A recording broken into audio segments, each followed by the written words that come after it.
Hello students, welcome to you all in the second part of the first chapter, Medieval India Tracing Changes Through 1,000 Years. In previous video, we had discussed about that what the changes occurred in the time duration of 8th to 18th century, and we had also discussed that we have divided the history in three parts: ancient history, medieval history and modern history. We have divided the medieval history in two parts: early medieval period and late medieval period. Now today we will discuss about historians and their sources. Now historians use different types of sources to learn about the past depending upon the period of their study and the nature of their investigations. Last video में हमने discuss किया था कि medieval period में और जो आपका modern period की जो पर्शियन लैंग्वेज है उसमें वर्ड्स के meaning according to time period change थे. हमने एग्जाम्पल लिया था कि किस तरीके से हिंदुस्तान का वर्ड एक पॉलिटिकल टर्म में और किस तरीके से बाबर ने जब हिंदुस्तान वर्ड का यूज किया था उसने ज्योग्राफिकल टर्म में किया था. तो जब हमारे हिस्टोरियंस इन्वेस्टिगेशंस करते थे हिस्ट्री की तो उन्हें इन सब चीजों का अपने दिमाग में ध्यान रखना पड़ता था क्योंकि हर वर्ड का टाइम के अकॉर्डिंग मीनिंग बदल जाया करता था. Last year for example you read about rulers of the Gupta dynasty and Harshvardhan. In this book, we will read about the following 1,000 years from roughly 700 to 1750. You will notice some continuity in the sources used by historians for the study of this period. They still rely on coins, inscriptions, architecture and textual records for information. अब जो हमारे historians थे किन किन चीजों का use किया करते थे जिससे वो हिस्ट्री के बारे में पता लगा सके. तो उनमें कॉइन्स हैं, इंस्क्रिप्शंस हैं, आर्किटेक्चर हैं and textual records. But there is also considerable discontinuity. The number and variety of textual records increase dramatically during this period. जो आपका ये टाइम पीरियड था इस ड्यूरेशन में जो टेक्स्ट यानी जो पेपर का यूज था वो बहुत ज्यादा बढ़ गया था. According two coins, inscriptions, architecture, paper का यूज ज्यादा बढ़ गया था. They slowly displaced other types of available information. Through this period, paper gradually became cheaper and more widely available. क्यों? क्योंकि जो पेज था, जो पेजेस थे आपके, जो कागज था वो बहुत ज्यादा सस्ता हो चुका था और अवेलेबिलिटी और वो बहुत इजीली अवेलेबल लोगों को हो जाया करता था. तो जितने भी आपके रिकॉर्ड्स थे, इन्वेस्टिगेशंस, जो आपके कॉन्सेप्ट थे वो सारे टेक्सचुअल रिकॉर्ड में स्टोर किए जाने लगे. People used it to write holy text, chronicles of rulers, letters and teaching of saints, petition and judicial records, and for register of accounts and taxes. तो पेपर का use in सारे records को maintain करने के लिए रखा जाता था. Manuscripts were collected by wealthy people, rulers, monasteries and temples. और जो मैन्युस्क्रिप्ट्स थे, मैन्युस्क्रिप्ट्स क्या होते हैं? मैन मतलब व्यक्ति, स्क्रिप्ट्स मतलब किसी चीज को कोई जो राइटिंग है वो लिखा हुआ, तो हाथों से लिखा हुआ, हस्तलिखित, दैट इज कॉल्ड मैन्युस्क्रिप्ट. तो जो मैन्युस्क्रिप्ट थे वो कलेक्टेड किए जाते थे वेल्दी पीपल, जो बड़े बड़े नोबल्स पीपल्स थे उनके द्वारा. रूलर्स थे जो राजा महाराजा हुआ करते थे. मोनेस्टरीज थे. मोनेस्टरीज क्या होता है? मोनेस्टरीज वो होते हैं जहाँ पे मोंक और सेंट यानी साधु और संत जहाँ रहते हैं उसे मोनेस्टरीज कहते हैं. And temples, they were placed in libraries and archives. इन्हें लाइब्रेरी या फिर आर्कीव्स में रखा जाता है. These manuscripts and document provide a lot of detailed information to historians, but they are also difficult to use. जो आपके सारे रिकॉर्ड्स होते हैं, मैन्युस्क्रिप्ट्स वगैरह और जो काफी इम्पोर्टेंट्स होते हैं उन्हें हम लाइब्रेरी या फिर आर्कीव्स में रखा जाता है. Now here is the definition of the archive. A place where documents and manuscripts are stored. जहाँ पे important documents और manuscript को store करके रखा जाता है. Today all the national and state governments have archives where they keep all their old official records and transactions. तो easily हम अपने पुराने रिकॉर्ड्स को आर्कीव्स में जो इम्पोर्टेंट होते हैं स्टेट लेवल पे या हिस्ट्री लेवल पे उन्हें वहां स्टोर करके रखा जाता है. There was no printing press in those days, so scribes copied manuscripts by hand. उन दिनों में जो ऐसे कोई प्रिंटिंग प्रेस तो था नहीं कि आप कोई भी चीज हो प्रिंट करके या फिर इस तरीके से फैला देंगे या फिर उसमें आप लिखेंगे. तो उस टाइम पे कॉपीड मैन्युस्क्रिप्ट्स बाय हैंड. तो जो स्क्राइब्स हुआ करते थे, स्क्राइब्स किसे कहते हैं? स्क्राइब्स जो दूसरों के काम को कॉपी करें। जैसे आपने देखा होगा कि कभी कभी ऐसा होता है कि आपने होमवर्क नहीं किया है तो आपके फ्रेंड्स आपका होमवर्क करते हैं, तो आपको कभी कभी अपने फ्रेंड्स की कोई राइटिंग या कोई अल्फाबेट समझ में नहीं आता है तो आप अपने अकॉर्डिंग उसको लिख देते हैं। तो स्क्राइब्स के साथ भी यही प्रॉब्लम आया करती थी। जब स्क्राइब्स किसी भी मैन्युस्क्रिप्ट को एज इट इज कॉपी किया करते थे तो कुछ वर्ड्स उनके समझ में नहीं आते थे। If you have ever copied a friend homework, you would know that this is not a simple exercise. Sometimes you can't read your friend's handwriting and are forced to guess what is written. As a result, there are small but significant differences in your copy of your friend's work. Manuscript copying is somewhat similar. As scribes copied manuscript, they also introduced small changes, a word here, a sentence there. These small differences grew over centuries of copying until manuscript of the same text became substantially different from one another.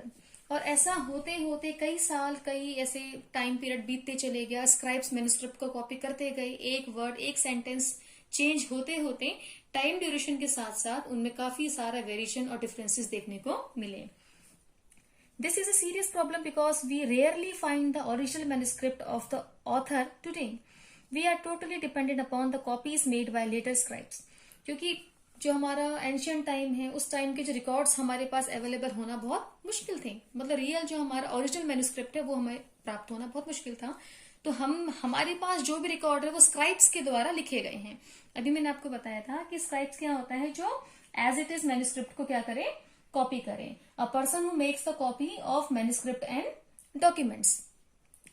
As a result, historians have to read different manuscript version of the same text to guess what the author had originally written. तो जो हमारे historians थे वो scribes के द्वारा लिखे गए जो उनके डॉक्यूमेंट्स थे, उनके मैन्युस्क्रिप्ट थे, उनसे आइडिया लगाते थे कि हाँ ओरिजिनली में जो ऑथर था वो क्या बताना चाहता है। On occasion author revise their chronicles at different times. और कई बार तो ऐसा हुआ करता था कि ऑथर अपने ही लिखे गए किसी मैन्युस्क्रिप्ट को दोबारा लिखता था। The 14th century chronicler Ziauddin Barni wrote his chronicle first in 1356 and another version 2 years later. The two differ from each other, but historians did not know about the existence of the first version until the 1960s. 1356 में जियाउद्दीन बर्नी ने अपना पहला Chronicle लिखा। Chronicle का meaning आपको मैंने last time भी बताया था, जो आपके इंपॉर्टेंट हिस्टोरिकल इवेंट्स होते हैं, जो आपके इंसिडेंट्स होते हैं, उन्हें प्रॉपर तरीके से लिखने वाले को हम कहते हैं क्रॉनिकलर। तो इन्होंने 1356 में अपना पहला क्रॉनिकल लिखा और उसके ठीक 2 इयर्स आफ्टर इन्होंने अपना दूसरा लिखा सेम उसी का। और 1960s तक जो हिस्टोरियंस थे उन्हें उनके ओरिजिनल जो पहला वर्जन था उसके बारे में पता ही नहीं था। It remain lost in large library collection, और वो मिल भी नहीं पाया। Now our next topic is new social and political groups. जैसे कि हिस्टोरियंस जब इन्वेस्टिगेशंस करते थे, सारे रिकॉर्ड्स को मेंटेन करते थे, तो उन्हें काफी सारी दिक्कतों का सामना करना पड़ा। Why? Because of the variety of development that occurred over this period. कई सारे डेवलपमेंट्स हुए, कई सारी ऐसी घटनाएं घटी जो पॉलिटिकल और सोशल फील्ड से रिलेटेड होती थी। For example like the Persian wheel in irrigation. Irrigation के लिए पर्सियन व्हील का इस्तेमाल किया जाने लगा। Spinning wheel in weaving, weaving के लिए स्पिनिंग व्हील का। And fire arms in combat. और युद्धों में जो आपका वॉर हुआ करता था उसमें फायर आर्म्स का यूज किया जाने लगा। नई टाइप्स की जो फूड हैं, बेवरेजेस हैं, उनका यूज किया जाने लगा। जैसे आपको पोटेटोज हैं, कॉर्न है, चिलीज है, टी है एंड कॉफी है। Remember that all this innovations, और ये सारे इनोवेशंस जो थे, जो नई चीजें थी, new technologies and crops came along with people. इनके साथ अन्य जगह के लोग भी यहाँ आए, अपने साथ नई नई चीजें, नई नई जो क्रॉप्स हो उनको भी लेके आए। Who brought other ideas with them as well. नई आइडियाज आए एज अ रिजल्ट, जिसकी वजह से this was a period of economic, political, social and cultural changes. तो जिसकी वजह से इकोनॉमिक, आर्थिक रूप से, राजनीतिक रूप से, सामाजिक रूप से और सांस्कृतिक रूप से कई सारे चेंजमेंट मेडिवल पीरियड में हमें देखने को मिले। This was also a period of great mobility. इस पीरियड में हमने बहुत सारे डेवलपमेंट्स देखे। Groups of people travelled long distances in search of opportunity. The subcontinent held immense wealth and the possibilities for people to carve a fortune. इतनी सारी technology, इतने सारे क्रॉप्स कल्टीवेशंस, बहुत सारे बदलाव आने की वजह से लोगों के पास जो अवसर थे वो भी बहुत ज्यादा बढ़ गए थे। One group of people who became important in this period were the Rajputs. इस टाइम पीरियड में जो राजपूत थे वो बहुत ज्यादा फेमस थे। A name derived from raja putra, the son of a ruler, राजा का बेटा। जो राजपूत हैं इनका मीनिंग है राजा का बेटा। Between the 8th and 14th centuries, the term was applied more generally to a group of warriors who claim Kshatriya caste status. 8th to 14th century यानी कि हम अभी अर्ली मेडिवल पीरियड की बात कर रहे हैं। तो इस टाइम पे जो राजपूत थे वो बहुत ज्यादा फेमस थे और ऐसा कहा जाता था कि ये अपने आप को कौन सी कास्ट का मानते थे, क्षत्रिय कास्ट का मानते थे। Thus the term included not just rulers and chieftains but also soldiers and commanders who served in the armies of different monarchs all over the subcontinent. तो इसमें इस टाइम पीरियड में सिर्फ हम राजाओं की और कई जो आपके समुदाय होते हैं, जातियों के जो आपके मुखिया होते हैं, उनकी ही सैनिकों की, commanders who served in the armies of different monarchs, इन सब की बातें इसमें पढ़ेंगे। A cavalry code of conduct, extreme valour, valour मतलब बहादुरी, एक्सट्रीम मतलब हद से ज्यादा। तो इस टाइम पीरियड में जो राजपूत थे अपनी बहुत ज्यादा बहादुरी के लिए फेमस थे and a great sense of loyalty, और अपनी वफादारी के लिए भी। Were the qualities attributed to Rajputs by their poets and bards. Poets and bards, poets मतलब कवि एंड बार्ड्स मतलब आपने देखा होगा, सुना होगा अपने दादा दादी इन लोगों से कि साधु संत जो गांव में घूम घूम के पुरानी गाथाओं को, कथाओं को गाने के माध्यम से घूम घूम के लोगों को सुनाते हैं, उन्हें बार्ड्स कहा जाता है। तो राजपूतों की ये जो क्वालिटीज थी, उनकी बहादुरी, उनकी वफादारी, इन क्वालिटीज को जो कवि हैं और जो बार्ड्स थे जगह जगह घूम के लोगों को बताया करते थे। Other groups of people such as the Marathas, Sikhs, Jats, Ahoms and Kayasthas, a caste of scribe and secretaries, also used the opportunities of the age to become politically important. अब ये जितने भी जो आपके मराठास हैं, सिख्स हैं, जाट्स हैं, अहोम्स हैं, कायस्थास हैं, इन लोगों ने अपने आप को मजबूत बनाने के लिए पॉलिटिकली इंपॉर्टेंट अपनी जो प्रेजेंस है, अपने जो काम है, उनको बढ़ाना शुरू कर दिया। Throughout this period, there was a gradual clearing of forest and the extension of agriculture. इस टाइम पीरियड में बहुत ज्यादा जगहों पे ये देखा गया कि जंगलों का कटान किया गया एग्रीकल्चर के लिए, खेती बाड़ी के लिए। A change faster and more complete in some areas than in others. कई जगहों पे तो ये बहुत ज्यादा देखने को मिला। Changes in their habitat forced many forest dwellers to migrate. अब बहुत ऐसे लोग, ऐसे जनजाति समूह के लोग जंगलों में रहा करते थे। जंगलों के कटान की वजह से उनका जो नेचुरल हैबिटाट था, जो उनके पहले से रहने की जो जगह थी, वो बदल गई। उन्हें माइग्रेट होना पड़ा, यानी कि अपनी दूसरी जगह रहने के लिए उन्हें नई जगह खोजनी पड़ी। Others started tilling the land and became peasants. कई फॉरेस्ट डवेलर्स ने, आदिवासी जो आपके जाति समूह के जो लोग थे, उन्होंने जमीनें खोदना शुरू कर दिया और पीजेंट्स किसान बन गए। These new peasants groups gradually began to be influenced by regional markets, chieftains, priests, monasteries and temples. इन सभी लोगों से ये बहुत ज्यादा इफेक्टेड हुए, प्रभावित हुए। They became part of large complex societies and were required to pay taxes and offer goods and services to local lords. As a result, significant economic and social differences emerged amongst peasants. अब इसकी वजह से हमारी society में कई तरीके की जो वेरिएशंस थे, जो भेदभाव थे, ऊंच नीच की भावना, कास्ट को लेके, ये सारी चीजें बनना शुरू हो गई। Some possessed more productive land, other also kept cattle and some combined artisanal work with agricultural activity during the lean season. कुछ लोग तो ऐसे थे जिनके पास काफी जमीन थी और वो जानवरों को भी पाला करते थे, और कुछ ऐसे थे जो आर्टिसनल वर्क, यानी कि जैसे कोई काश्तकार है, कोई आपका टोकरी बनाने का काम करता है, कोई कुम्हार का काम करता है, इसके साथ साथ वो खेती बाड़ी भी किया करते थे।